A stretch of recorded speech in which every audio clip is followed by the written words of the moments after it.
Just a second. May I have your patience for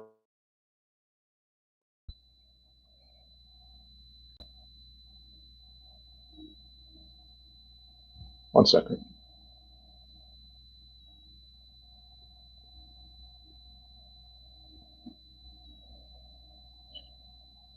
Yeah, this is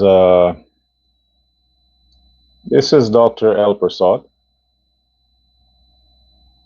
Yeah, the same person from the show Uncensored Guyana. Uh, yeah, okay. Why I'm calling is that I I've seen something floating around social media from that of your patient. Which one? Well, if I say I'm Dr. El Prasad and I'm from Uncensored Guyana, which patient you think I'll be referring to? You have many patients. By the way, do you see men? Do you see men? Do you look at examine? I mean, do you entertain male patients?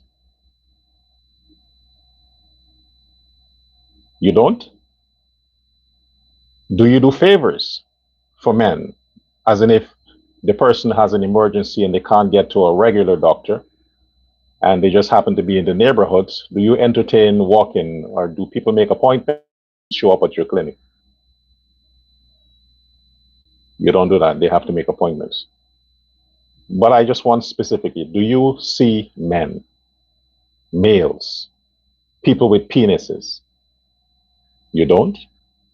So all your patients are females and transgender, persons who identify as females. Okay, okay. By the way, why didn't you recommend baby oil for Ajruddin Mohammed? Ajruddin Mohammed, your patient. Why didn't you recommend baby oil for him? Okay, okay, all right. All right, thanks for your time. Okay, bye.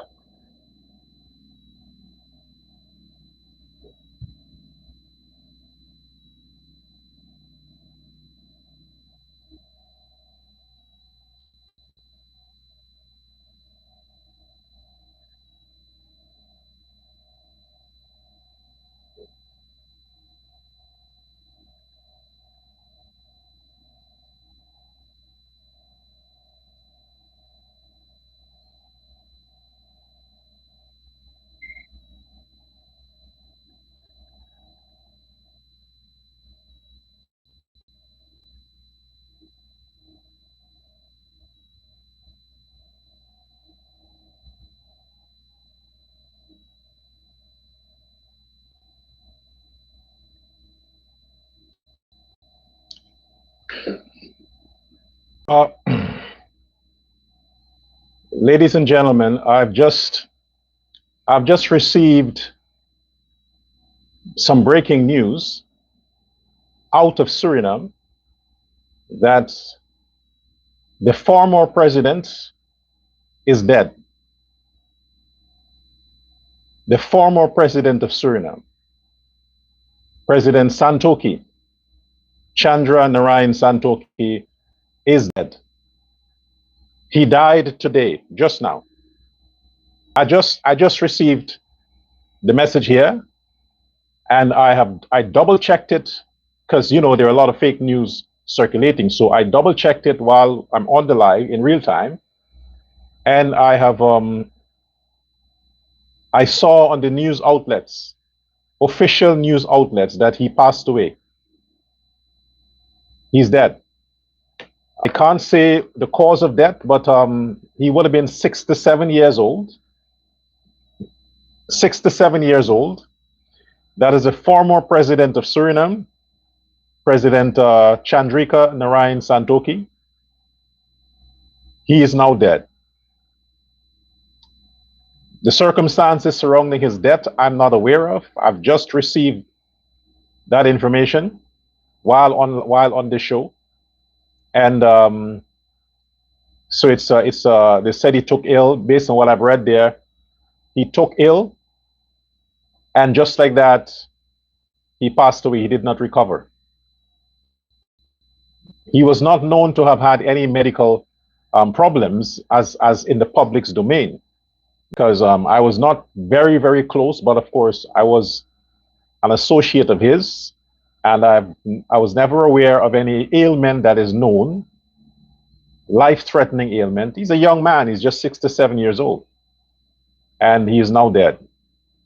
So I want to extend my condolences to Suriname and the relatives and family and the friends and family of Mr. Chandrika Narayan Santokhi, the former president, the ex-president of Suriname, who was died. And Suriname stands in a state of mourning right now and shock for many people. At this time, President Santokhi, the ex-president of Suriname, age 67, is no more. By tomorrow, I will have more information to share as to the causes of death, but as of now, he's dead.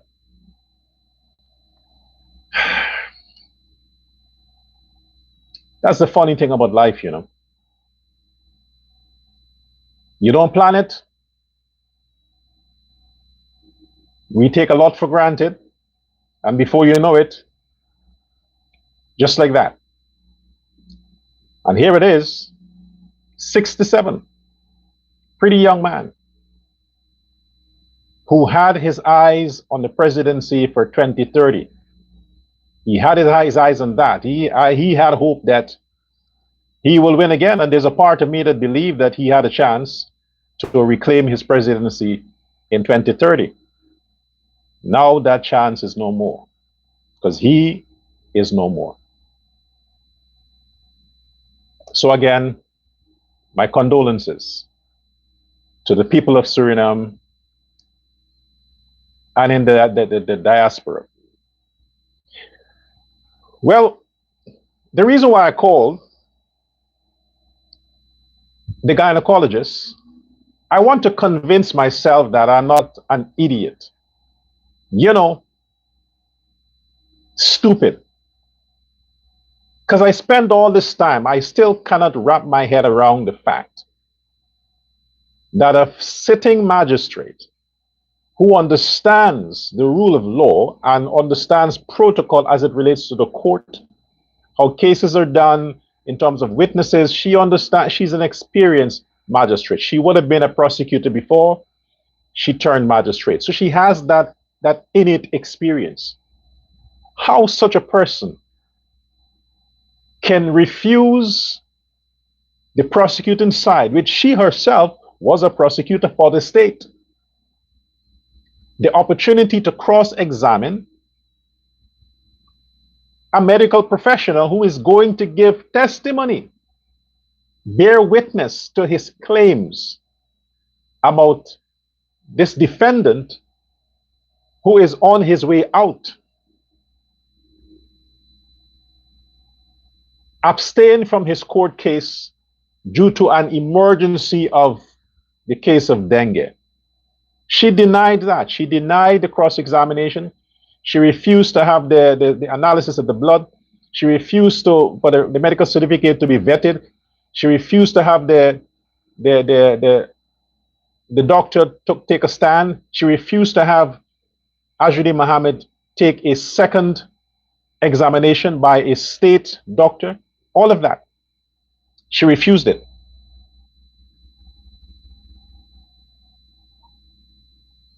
So I had to convince myself that I'm not stupid. And since I'm now aware of the fact that I'm very smart, welcome to Uncensored Guyana. I'm your host, Dr. Prasad, Dr. L. Prasad. Now, Azudin Mohamed resurfaced, as I said last Friday. I said that, right? Didn't I? Didn't I say it? I said the fucker is going to resurface in the next few days. It didn't take him long. I was hoping maybe 3, 4, 5 days, but the very next day he resurfaced. And not only that, you would think that somebody with dengue, bedridden, and the third stage, according to his gynecologist, the third stage of dengue is what he had. He had the worst case that he couldn't walk, his throat is swollen, he has pimples all over his face. I mean, the guy was so fucked up that he had to stay under the blanket in his 50 Shades of Grey bedroom. What do you know? A few days after, he's walking in the water with his handler and side chick, Odessa Fato. How? Normally, in any civilized country, if you fabricate an excuse to get away from the hands of justice, and then before your time is exhausted, you have to have waited in the bedroom 2 weeks, 14 days, 12 to 14 days. But the judge gave him until the 7th of April. We were just the 28th of March, and he's out. Any other civilization, if that had happened, he would have been arrested, taken to the hospital, examined again to verify that he's cured of the dengue after 3 days, or he never had it before, he lied to the court, he tricked the court, he would have been arrested. Any other civilized country. But in Guyana, as President Irfan Ali said, there are some amongst us who thinks we are above the law. We take advantage of the system.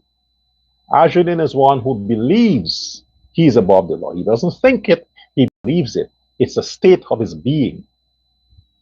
It's not a thought that just popped in and popped out. He actually believes that he is above the law. And shortly after that, the very next day, he came out with a video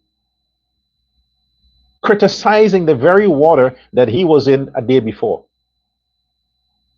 In his bedroom. Talk about theatrics, man.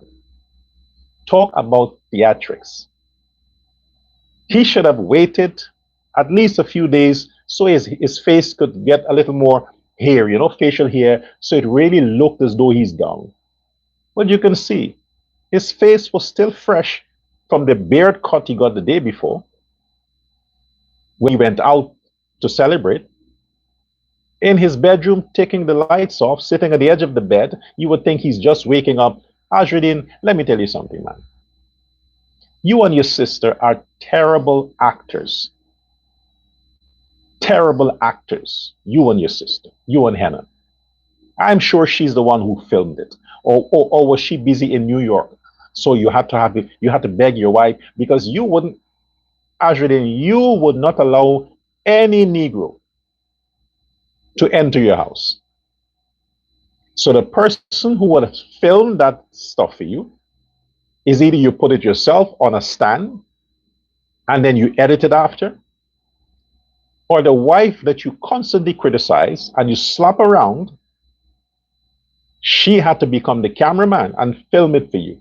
Imagine that woman, that she knows that you're pretending. She lives with you. You may not be sleeping in the same bedroom, but she lives with you. She's in the same house. She knows you're lying. She knows you don't have dengue. She knows you are corrupt. You are fucked up. You are the king liar. That is a decent woman. The fact that she has to walk around with a hijab on her head and she has to portray the good Muslim while you gallivant yourself with your bunch of prostitutes and your side chicks, and you're going everywhere having fun, as you consider fun, but your wife is stuck within the walls of your palace can't talk to anyone, can't have friends. She's only allowed to speak to your mother and your father. Not even her relatives can come to where you live because they also are beneath you. Imagine that woman in her heart knows you're tricking the Guyanese people or your followers. She got to take that telephone and film you. In her mind, she's like, why, Allah? Why? Why didn't she just stay with her relatives and eat Bakewell bread and be satisfied? She had to have been lured away by the whole idea of a good life when she is in great misery being married to you, Ashridin. She had to film that, knowing she's doing something wrong, knowing that she is conspiring with you, but under pressure to lie and deceive, to hear you say, oh, even though I'm not unwell, even though I'm here, I can't sit back and look at how the Guyanese are punishing with the floods and the water. I have to come out and talk about this, and as fast as I'm well, I'll be out. No, Ajudin, you were never sick. You were never sick. The only disease you have is psychosis. You are a troubled soul, dangerously troubled soul, cursed by all the people you robbed, all the people you have hurt, abused, taken advantage of. That is what is haunting you. You're spiritually sick. You are spiritually sick. That's your problem. But physically, you're good. You played the courts like you always have done. And my sources told me that Judge Judy had always been on the side of the Mohammeds since she was a prosecutor. Since then, she had always been looking out for them, giving them information, letting them understand what cases is brought against them, let them know, always been there. So she has been on that payroll thing for a long time, allegedly, Judge, allegedly. And it was the father who orchestrated, by virtue of whatever hold he had on Donald Ramotar, the former president, whatever hold Shell had on Donald Ramotar, influenced the system to get Judy to be a judge, a magistrate. So she owes them. She's indebted to them for a long time. It's like she is there as a double agent for the government and for the Mohammeds. Because they need somebody in the system. So any case that is brought up against them, be it their clients or their people that they know has information on them, they have a magistrate who can get rid of the case. This is something that was peddled for quite a while, but now all of these information is coming out that, hey, this woman has been hooked up with these people for a long time. So what you're seeing now, this is the climax of it all. This is the real reason why she's there. So she gets to be the defender and to make sure that nothing comes the Mohammed's way. Even the case going to her is not by coincidence. It's not by coincidence. Because other extradition cases went to other magistrates that is not of the caliber of that of the Mohammed's case. The extradition case against the Mohammeds, the indictment is not a case that should have gone to Judy, because she's not equipped or experienced to handle it. It should have gone to one of the senior magistrates who have handled the case of the previous one, that the Bino guy and the other one, those magistrates, not Judy. The Mohammeds had a hand even in where their extradition case went. So it is not by accident, it is by design and purpose where their case is right now, by design and purpose. Allegedly. Everything I say here is a matter of my opinion and allegedly. But you, the guys, know the facts. You know the facts. You know this isn't allegedly. You know the facts. Also, this whole thing with the CCJ, it's a part of the grand design. It is a part of the grand design. Do you think that it is by accident that the American ambassador came on a social media platform, a news platform, in her capacity as the sitting resident ambassador to the most powerful country on the planet? Do you think it's by accident? She came to lend a voice directly regarding the Mohameds extradition case? No, it's not. She was ordered to do that. She wouldn't volunteer, even accept an interview if it was something controversial. She wouldn't do that. But she had to. So the Mohammeds understand you can go where the fuck you want to go. At the end of the day, you are and you shall and you must be extradited. She is sending a message to the CCJ as well. They said, don't fuck this up. Don't fuck this up. We, America, ain't indicted these people because we don't like Indians. This isn't a racial thing. This is not a political thing. It's not even business. I, the ambassador, didn't indict the Mohammeds. I don't know them personally. I'm in the country. I associate with whoever, but at the end of the day, they're not friends of mine or colleagues of mine. I'm here to represent the interests of my country. And the interests of my country, one of it in this instance is justice for the American people. And when the American people receive their justice,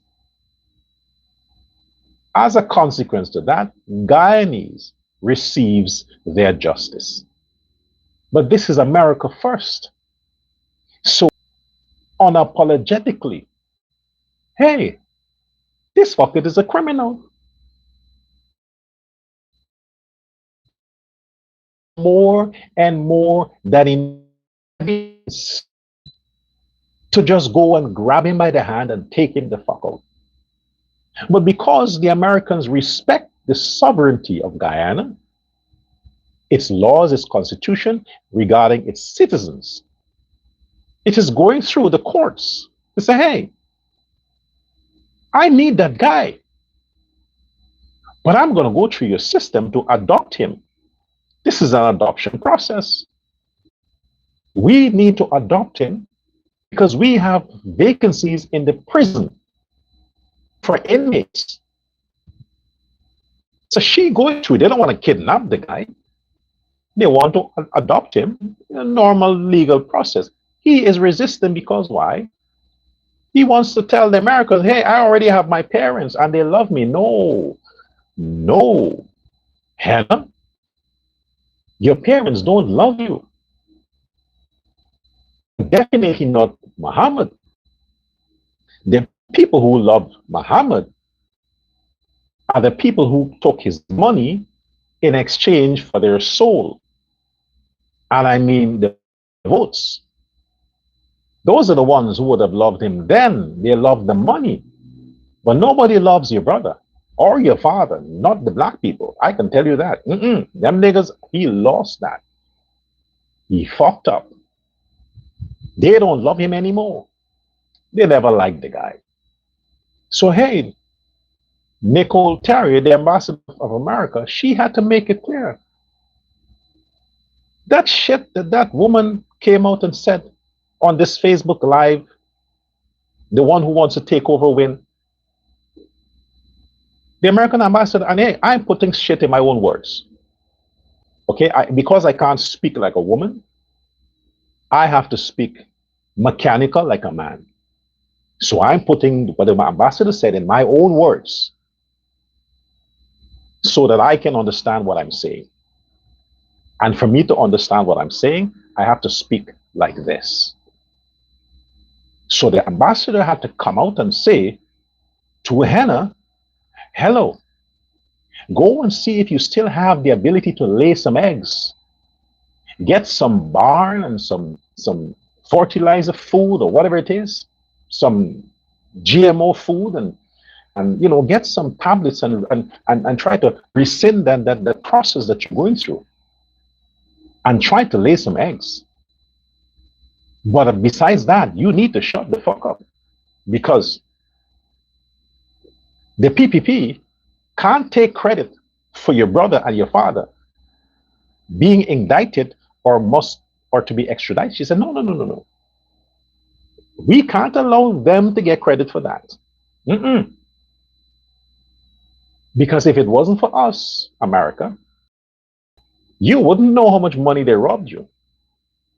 And even if you had known, your public wouldn't have known. Because all the other people would have kept it a secret, because they'll be paid to keep it a secret. So no, Hannah. This ain't the fucking PPP. America is going to get the credit for this. We indicted your brother and your father, those bastards. We did. Because they committed crimes against us. You understand? So don't blame PPP for this shit. If it's up to the PPP, they wouldn't leave the country. That's what the ambassador, in other words, wanted to say. If it's up to the PPP, nobody would leave, because the PPP might be sympathetic themselves.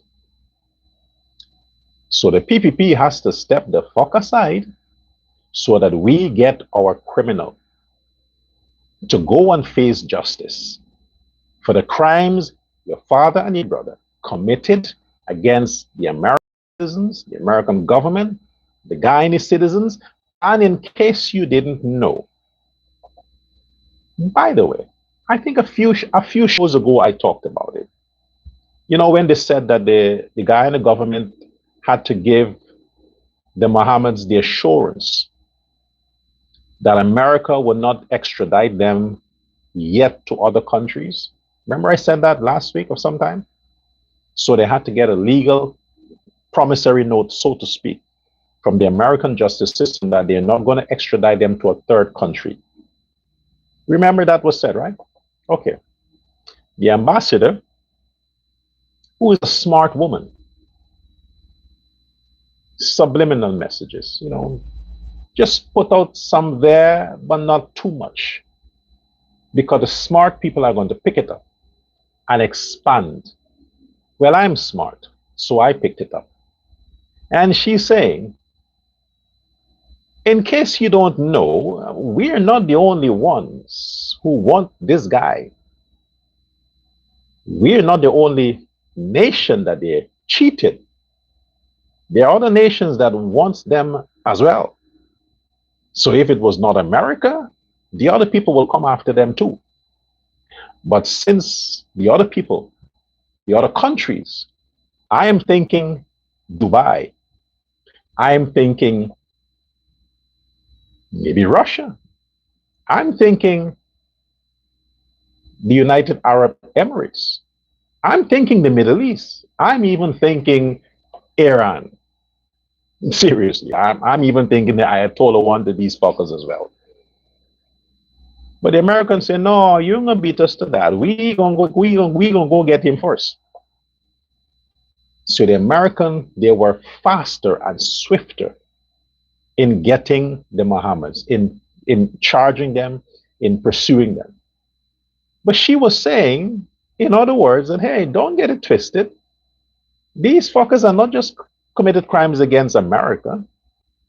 These people are transnational criminals. They've committed crimes in many countries who wanted them. And that is going to come out during the trial. If you want to know what other countries want them during the trial, when they're facing their trial, those information, because then they have to unseal all the documents, and then you will find out which other countries want father and son. She had to clear, but she stopped at one point. When other country, but she like, you know what? Let me leave that for the trial. But it was not an accident that she said that. I mean, this is a diplomat with the State Department. They're not ordinary people. They're well trained. I think CIA operatives. I think most of the State Department officials are people who would have worked with the CIA or are working with the CIA, and they're placed in certain positions in certain countries to collect information, to do their groundwork. It's not accidentally they know things about the Mohammeds. The CIA, the State Department have their people planted everywhere. Everywhere. You would never know that's a CIA operative. Never. But they're collecting data. They're collecting information. They know all the Mohammed's crimes. They tap their phones a long time. They tap all the people who are connected to the Mohammeds. They tap their phones. You think they don't know? Really? When Mohammed is sending you app, discussing crime or talking about whatever plot he has or who he wants to kill, which gold dealer he wants to take out, which competitor he wants to kill, you don't think they know that? They know that. They have all the information. Because let me tell you something. Regardless of what you hear, nothing is private as long as it has to go via telephone or app or the internet. Nothing is private. You can say whatever you want to say. WhatsApp in private, text messages in private, Facebook messages in private. They put it as in this is a private chat. Yeah, between you and the person. It doesn't mean the system and the government don't know what you're saying. Let me break it down here.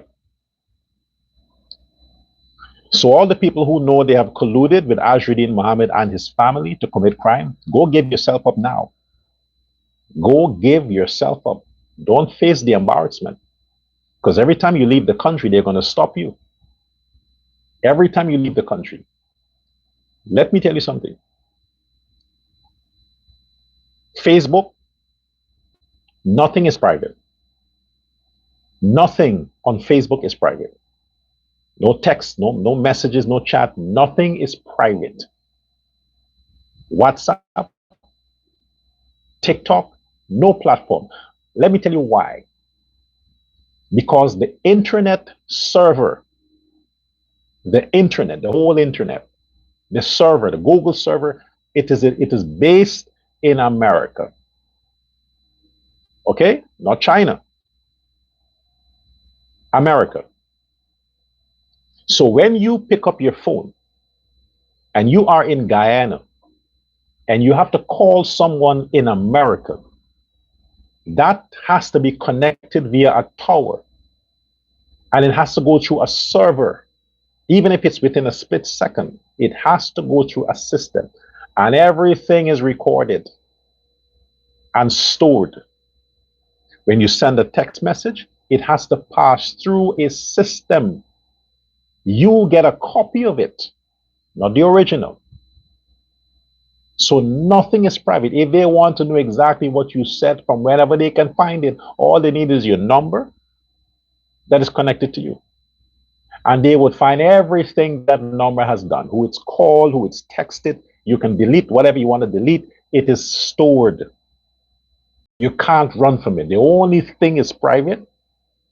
The only thing is when you are in a jungle with somebody, you're standing face to face. There is no building. There is no telephone poles. There's nothing. Just you and the person, and you're talking. Even that in private. Because if they track your ass to that location, the satellite can beam to you and pick up your audio. So nothing is private. It's only private when it's kept in your head. When it's kept in your head, then it's private. But if you speak it out, it's public. So all you think you can carry secrets for them, Mohammed? No, you can't.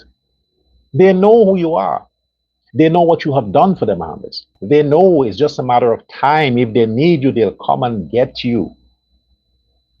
So again, I must emphasize to the people of Win who like to push the propaganda of Muhammad and his sister and all these things, that the American ambassador came out again and said, for the last fucking time, we want these people, not Ali, not Jagdeo, not Anil Nandalal.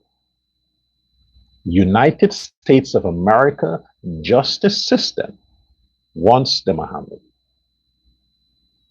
for the crimes they have committed. And the evidence that they have, it is enough. Court or no court, they have enough evidence to take them. They are allowing the Guyanese court system to have your way. Give some breathing space. This democracy. They're giving them room to show, to prove themselves. So far, fucking disaster. Now the CCJ must understand. It is not that these other countries don't want to sign on to them. It could very well be United States pressure that is causing these other 16 CARICOM countries not to sign on to the CCJ, including Trinidad, the country in which the head office of the CCJ is based. They don't want to be a part of it. I am advocating that Guyana will learn from this experience. Had Guyana not been a signatory to the CCJ, we wouldn't have had this shit to deal with. We wouldn't have been held like this, because the CCJ can very well, under the table, try to bargain with Guyana government to say, hey, you know, we can either free this guy or deliver him to you. It's up to you. What do you want in return? Well, we need a bigger budget. You're making money now. You have oil. So if you usually give us $20 million a year, we need like 100. You know, so you give us 100 million a year and we give you Muhammad. Is either you give us that or he give us that. If he donates money to the CCJ, we're going to set him free. Either way. So they could very well hold Guyana at ransom. I mean, President Ali, to get him to compromise, just so they rule in favor of the America and the government. If it comes to that, if they have any spies or anybody negotiating and trying to do that, I hope they are exposed. And as a result of the exposure, Guyana leaves the CCJ and it's disbanded. Because if Guyana pulls out, you only have Dominica, Barbados, and Belize. 3. They can't fund the CCJ. And since Barbados don't really give a fuck, they might very well pull out. Then you have 2 countries. How could you run a CCJ like that? Guyana has to lead the way and get out. Get out of the CCJ now. So let's talk about this embarrassment with America. These are the people, Guyanese. The other day, Ajruddin himself, the devout Muslim himself, leader of WIN, came out and he disrespected, he pushed division, he pushed prejudice, bigotry against non-Muslims, gay people, and persons they consider not worthy of being in the mosque. including the Attorney General and the people of Wynne, were calling for the Attorney General to be attacked and harmed using so-called fake accounts, pushing for the man to be harmed. Imagine that good Muslim, the leader of a political party, a Shia Muslim, a servant of the dead Ayatollah, a financer of Hezbollah and all these other militant groups. His party, desperate for attention, created a float to participate in a Hindu festival. Hindu, not a Muslim. Hindu festival. Where? In New York. In New York. Imagine the disrespect. Imagine the hypocrisy. Imagine the lawlessness. That these fuckers are so brazen. They have no sense of conscience. The man has no sense of conscience to become worse than a street dog, a lap dog, to think he can fool his way and just sneak in, crash the party. The devout Muslim crash the Hindu party to spread their lies, their propaganda, and their disrespect, to use an auspicious moment, in an auspicious moment, a holy moment, as a moment that celebrates Pagwa in the period of Navratri. No other political party in the history of Guyana, none, has ever done it. He took his disrespect so far to politicize a religious celebration, having his people, 5 of them, her Russian spy husband, and a few people they would have paid to put on the jersey, to wear a jersey that was branded since 2025 for an election that has passed and gone. Passed and gone. Blue, you are so disrespectful. You are going to dress in a political attire at a Hindu function, festival, to push up propaganda against what? Against what? Why didn't you do it on Ramadan? Why couldn't you have a float on Ramadan in Guyana, pushing your propaganda? No, you won't disrespect the Muslim holiday. You're disrespecting a Hindu holiday. You're no different than Babel Skello. No different than Babel Skello. How the fuck can that pandit, that imbecile, that pandit, sit around and allow that to happen? Why couldn't he have advised you idiots and said, no, you can't do that? You cannot have a political float on a Hindu festival, a Hindu observation as power. You can't do that. Why the fuck didn't he do that? Why not? I want the Hindu community to come out and condemn that. Condemn it. This is a total disrespect. What is he, above the fucking law? What is he, above the law? You're going with your political propaganda nonsense and violating, desecrating a sacred celebration like Pagwa. Who wants to hear about politics? You think the Guyanese community in America is that stupid?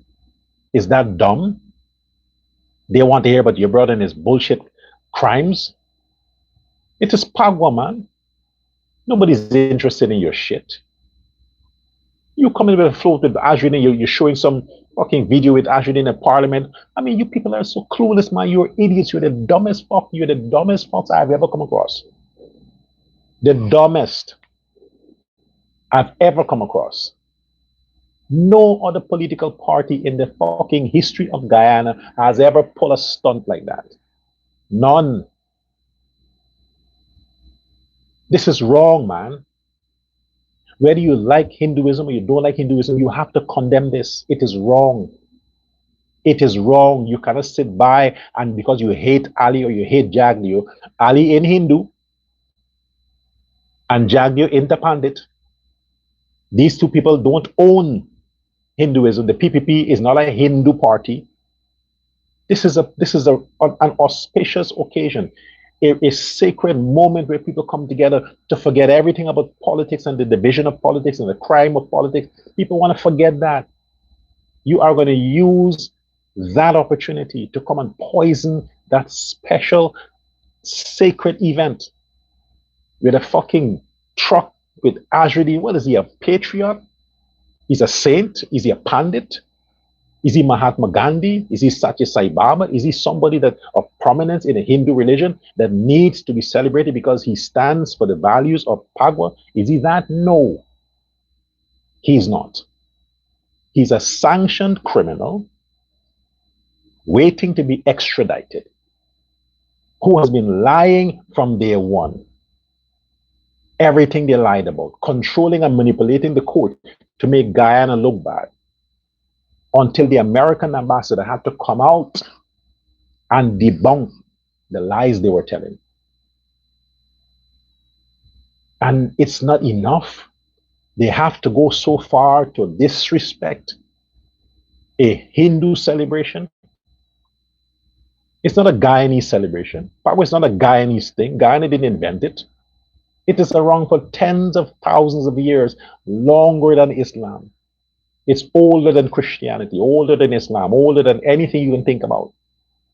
And you're going to pull a stunt like that, like the Babel Skello person, demon, to continue to disrespect the deities of Hinduism. You went the other day to a temple. You took pictures in a temple with your back turned as an act of disrespect. Man,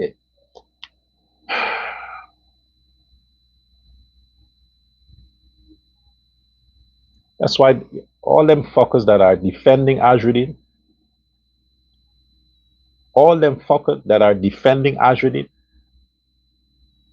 and they're joining with his nonsense, all of you should face the penalty equally.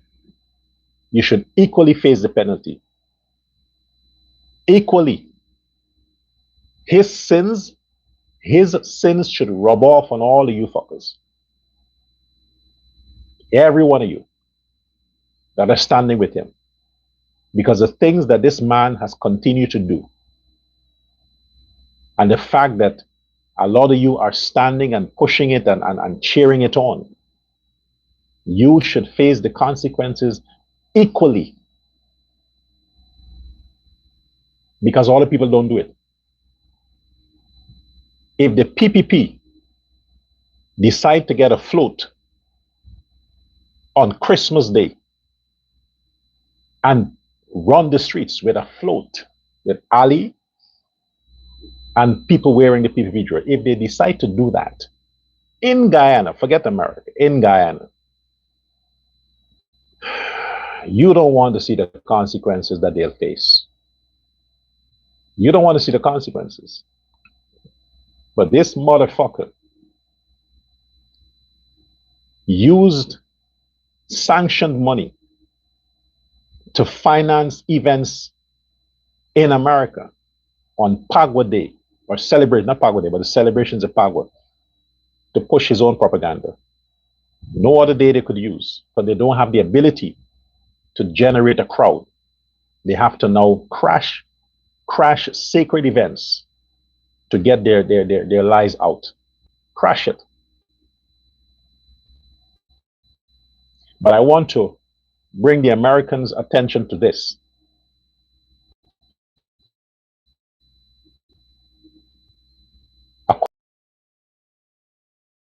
Laundering money via Bitcoin. So a lot of the people that are working for them, that are based in America, receiving their monies via Bitcoin. Since they can't do wire transfer, bank transfer, they can't pass the customs with it, they're trafficking the money via Bitcoin. So they're getting all this fund to do the mischief that they're doing in other countries. That's why they're receiving funds, be it that means. So if the FBI and the Guyana government can trace, I know Bitcoin is one of the ways people launder money because there's no trace, there's no digital print, but they have to be. They have to be. Everything is stored. They get a subpoena, they get a warrant. They can look into the transaction on Bitcoin. They can. All the ATM, Bitcoin ATM in Guyana, and where they go, they put the money in, and the person there. So no, there is data. There is data because it's connected to a card, and whoever owns whatever card the transaction was done, you get them. You know who the persons are. Then you go to them and you investigate them. Don't say you can't do it, America. You can do it. That's where you find a lot of people around the world who are smuggling money, who are laundering money via Bitcoin. You can do it. Everything is recorded. But Guyanese, you must stand up and defend this. It is happening too much. They're pushing the propaganda with the flooding in Georgetown. Or have you forgotten? 2017 flooding, 2015, 2019, 2020, you name it. Throughout the Granger government, Georgetown was flooding. Throughout the Granger government. This is nothing new. Urban development causes flooding. Granger couldn't fix it. You have heavy rains, you get flooding in city areas. Because what? The same losers who came out and are talking about flooding, Henna, Hen, and the Mohameds family, they own a lot of properties where they have reduced the size of the drain to take in more of public land for their properties. So you, Ajudin, and your family, you have contributed to the flooding problems for decades in Georgetown because you own a lot of properties and you did not follow the guidelines of the city. If everybody followed the guidelines of the city, flooding would be decreased. It's not about garbage. It's about people taking advantage of the system. It's not an issue only with Guyana. Surinam, the Caribbean islands, yes, as the people develop, more big buildings, more concrete jungle, they take up more space. So irrigation becomes a problem. And they only know that problem when it rains. But as long as it doesn't rain, they can tolerate the rain for a month. 11 months of the year, they get sun. They don't mind. But the 1 month that they get some rain and some water rises up a few days, oh my gosh, it's flooding. It's the end of the world. It's Noah's time. We need an ark. We need an ark. God is coming again. It's signs of the time. Yeah, since in fucking Granger's time, it was signs of the time because he had worst flooding on the Granger. Flooding was worse under him. In case you motherfuckers forget, in Ali caused this flooding. He is now president, remember? Second term. Look at 2020 to now. How many times we had this issue in Georgetown? But look at Granger's government for the 5 years. How many times it happened? Oh, nobody looks back. Oh, that's the past. We have Ali now. No, you have to compare. You have to compare because Mohammed is pushing a lot of fake news, fake propaganda, and a lot of AI videos to inflate the situation. So listen, you don't have to hide anymore, Ajudin. You understand? We know the Lima call worked. The vitamin B plus worked. What else you used? Lima call, vitamin B, the half orange, it worked. And I think I saw somewhere there you forgot your dildo on the counter with your KY jelly. I think somebody decided not to edit it out. Said, no, let us show them that this is the guy who criticized gay people, but look what he has on his counter. He forgot, because if your wife is filming the video and she hates your guts, She wouldn't tell you, hey, Ajri, look, the dildo there, because she knows it's not hers. So she don't care. If it's hers, she's going to be afraid. She's going to be ashamed. She'll take a different angle. She would say, oh my gosh, I hope Ajri doesn't see the dildo and it looks black. Look at the size of it. Oh my gosh, I hope he doesn't see it. No, it's not hers. It's haram for her to have a dildo, but not for him. So somebody who likes Ajri and who wants to, I'm coming out. He wants Guyana to know and the Americans to know. They thought, leave the dildo there. He would want them to leave it. So they decided to leave the dildo with KY jelly. In federal prison, I don't think they provide KY jelly. But you can Google it, Adrian. But I think you might get baby oil. And you wouldn't need a dildo. You have a lot of dicks to choose from. You would not need a dildo. Because the baby oil, you will get that. Definitely. Tell me you have dry skin. Tell the federal officers you have dry skin and it can be cancerous. So you need a constant supply of baby oil. They'll provide it to you, especially if you go in the same cell with P. Diddy. Oh my gosh, you might not see him. He's out in a few years. Or you'll see him, yeah. 2028, you'll have enough time to butt up, to become butt ease. Enough time. So baby oil is what you will have. Azridin. Anyway, my fellow Guyanese, let us continue to support our great president who likes to sing, who is an excellent father, a wonderful father. I wish I can be as a good father as he is. I wish. I'm learning still. Because when I look at the man, I'm like, I'm taking some lessons here. It's never too late. But this is what he demonstrates. The man's capacity to not just be a father to his children or a husband to his wife, but a father to Guyanese, to Guyana, home and abroad. Look at how he embraces Guyanese. Ali don't hold you from a distance and, like brothers. No, he grabs you, man. He pulls you into him. Give me that energy. Look at how Ajruddin hugs people. Social distancing with him. It seems as though you always have dengue. Social distancing. He don't hug people, he touch them. And there's a man that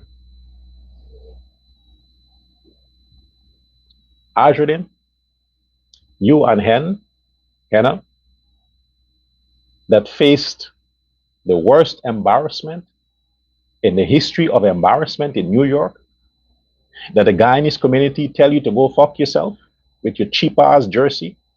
You're lucky they didn't take some eggs and stone your dumb ass, you and your Russian spy, Henna. You're lucky they didn't do that. They wanted to do it, but the police, like, no, law and order. You want to stone them? Wait till they go to Guyana. You can stone them there.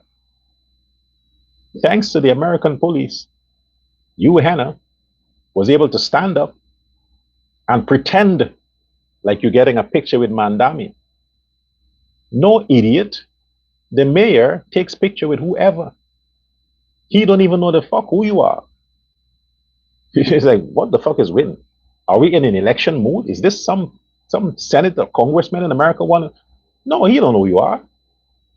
You think because you stand close to somebody who is close to getting a picture, it means something? No, it doesn't. It doesn't mean the mayor approves of Ajruddin. He doesn't know who the fuck Ajruddin is.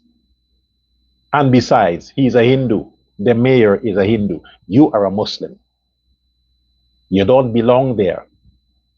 So don't come pushing that nonsense. Just think that it's going to pressure the government or the CCJ or maybe the CCJ or the American ambassador to say, look, we are taking a picture with the mayor. The mayor acknowledges Ajruddin. No, he doesn't. He doesn't. So stop the bullshit. Okay? You were embarrassed, rejected. Nobody wanted to do anything with you in America. In the Hindu power celebration, nobody wanted anything to do with you. They don't know who the fuck you are. They don't know about you. You only got a few people, a few blacks. You know, the one that says he wants to kill Indians and he's telling black people how to poison Indians. Yeah, those are your people. Henna. Those niggas are your people. They're the ones who are going to wear your shirt and you got to pay them. And they're like five. So those five people that put on the wind shirt, you all can go fuck yourself and get on a plane and go to Iran and fight some war. You didn't hear me, no? Let me repeat myself. Let me repeat myself. Hen, you and your bunch of niggas can get on a fucking plane and go to Iran and fight some wars. Make sure you stand exactly where the bomb will drop. And you can become a patriot for being stupid. But in the meantime, if you want to crash a party, you can crash the extradition party. After the case is finished, let's hope by the end of April. By the end of April, then you can crash that extradition party where the Guyanese will be celebrating the end of the pandemic of Shell and his bitch ass son, who in fact don't have a penis. He has a pussy because he needs a gynecologist that examines pussy. Okay, Hen? Now, I thank you for your attention. Share this live. I want to hear from you in the comment section. And at the end of the day, long live the PPP. Longer live our great president, Dr. Mohammed Irfan Ali. Until next time.